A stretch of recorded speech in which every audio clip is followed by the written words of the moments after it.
interest rates, they're going up and up. We're finding the houses' values have been deprived, well, getting reducing. They're going down while our interest rates are going up. And inflation's going up.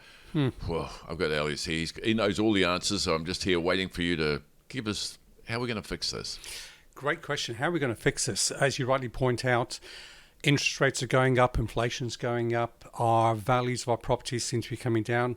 Funnily enough, I just received my rate statement. Oh. And for the record, yes, I happen to have a couple of investment properties.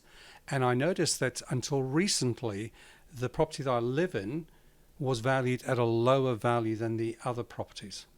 All of a sudden, it seems like the council has turned around, reevaluated everything, and said that my property is worth more. Hold on a second. I haven't sold my property. I haven't made any financial investments either way. Yet my rates are going up. Inflation, if you have any cost of living, groceries, fuel, you used to have fun. Everything's gone up. Everything's gone up, and it's going to go up even further, in my view. Well, as a business owner, if you have a facility with a bank, then your interest rates against that facility are also going to go up. So how are we going to come back and claw it all back? There's got to be something you've got to do. Dare I even mention the fair pay bill that's going to come through?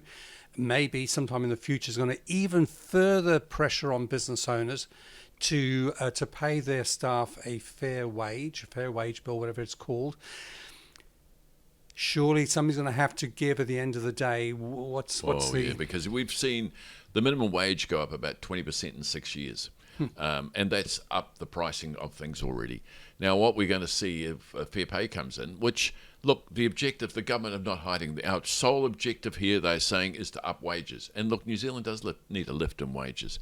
This is the wrong tool to do it because it's just going to do it globally. Small businesses are the ones who are going to suffer from this. That goes up. Loans are becoming more difficult for small business. They're going to have to increase their costs. The inflation's going up. I don't know where the interest rate's going to be, but interest rates just adding to this. And as we're talking about your house is devaluing, I feel very, very sorry for the people, the young people who've invested heavily. You know, $1 million mortgage, something I would never have dreamt about, is not unusual now. And they've invested in that to buy their first home.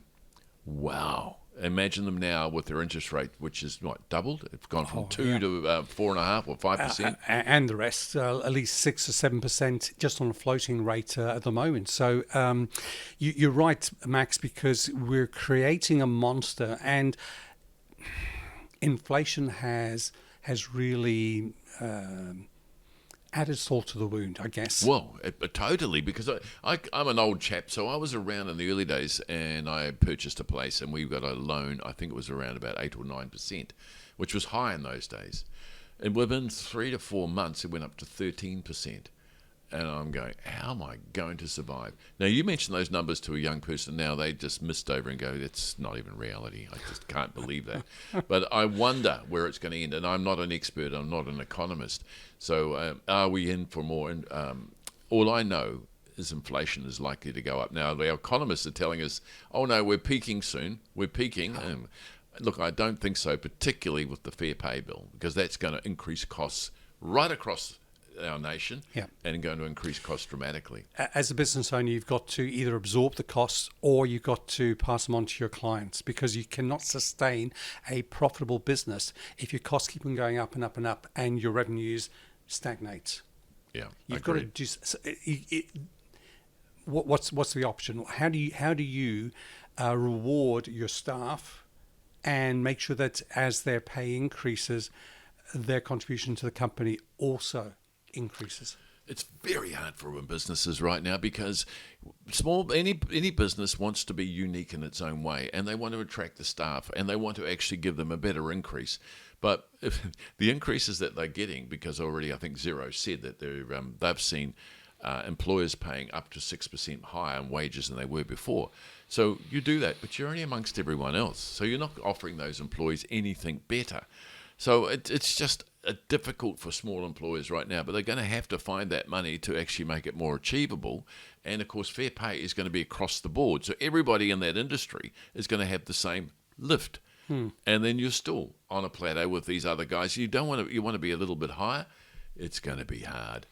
And the only way to do it, folks, is to increase your costs. That's what small employers are going to do. Increase your costs means more inflation for our society. So I go back to a conversation we had a couple of months ago. And in that conversation, I talked to you about the concept of are you looking for pleasing methods or pleasing results? I recall that, yeah, and I found that very interesting. Well, I'd like to explore this again. Maybe we should be coming back to this whole aspect of pleasing results. Pleasing results is, at one level, productivity. It means that if you're able to do the job in half the time as somebody else, then surely it doesn't make any difference. I went and attended a conference recently where one of the guest speakers was talking about the 4-day week. And she was really expounding the fact that people should encourage the 4-day week. Now, let's get clarity. It's not about reducing your hours by 20%, but it's about doing the same amount of work in 20% less time. That's productivity. If you are able, and there's lots of research in the UK and Europe that would show that it is accomplishable. If you give your employees the right infrastructure, the right support, they don't have to work the full 5 days a week, full 40 hours. They can accomplish all they need to do in a shorter amount of time. Surely by now we should be reaping these lessons and rewards here in New Zealand. Well, in New Zealand, I've got to say that people are reluctant to come back to work. So 40% of our population actually have to go to work. They have to physically attend work and go to a work location, like builders and plumbers and people like that. I think maybe it's the other way around, 60 or 40, but certainly there are some people can work from home, and that can happen, and you can be more flexible in the hours that they do because the production that they produce is not time bound or actually location bound, so they've got some flexibility there. Yeah, I can see some benefits for that because going to work less often but for a longer period, maybe that's got some benefits. But I've heard the commentator, the New Zealand guy who's made himself very, very famous from saying it, and he assumes that every workplace can actually do a 4-day week because he did it. And like insurance executives, we all know they don't actually, they don't do a lot of work, but when they do work, they can be quite productive. And it's not always those occasions. Same as real estate agents and people like that. So there is some occasions some industries can do it. But our nation, it needs to increase its productivity. Elias, we're one of the lowest in the OECD for productivity. And that says the cost of our labour compared to what we're producing is the ratio is completely wrong. Okay, so if we are going to increase our productivity and we're one of the lowest in the OECD for that, here's a question. If you're going to talk about people now working from home, so if you work from home, as an example, you are reducing some of your travel time, which is going to be good for the environment, good for your bank balance. You're not paying for your fuel or your public transport. And that's got to be a better situation in terms of giving you some work-life balance.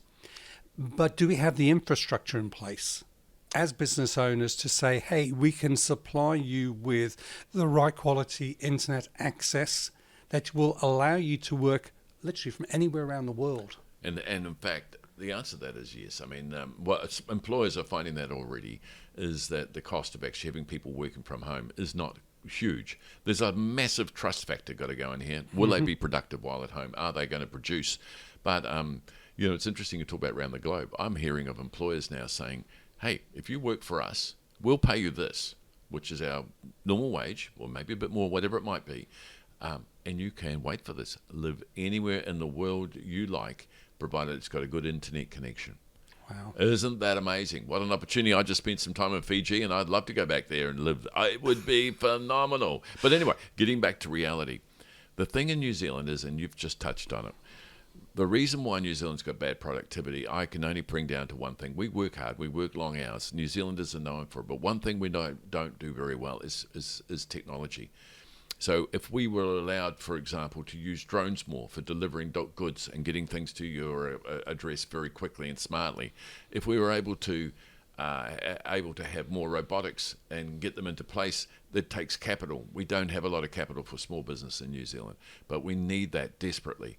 And we can do those robotics more and more. Small businesses can't afford them because we're a nation of small businesses, as we've talked about many times.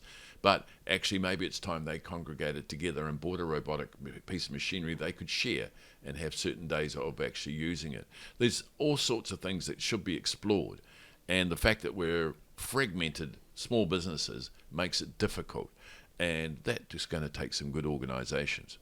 Look, I think that if we have hope, the hope is that the future governments will continue to invest in infrastructure. We're going to need that if we're going to have opening borders, which we spoke about before, and people coming into New Zealand. We've got to make it attractive for them to come along. I don't think that we have a very good infrastructure from an IT and telecommunications perspective. There is still a lot of investment that has to go on in that area. Mm-hmm. But if we do it, if we encourage our government to really start looking at those investments, as opposed to, as we spoke last time, just giving us those cost of living payments, which is great for those who need them. We're not denying them the ability to live, but we've got to provide an opportunity for people to become more productive. Technology is one, infrastructure is another. We're talking about Wellington. We hear recently that their water system is so poorly funded that they are in the desperate need of major infrastructure increases. But when you have earthquakes and it affects the buildings, surely the infrastructure underneath is going to be affected as well. Not an easy topic, Max, but something that has to be addressed. It has to be addressed, and it's at a political level. Thank you, my friend. See you next week.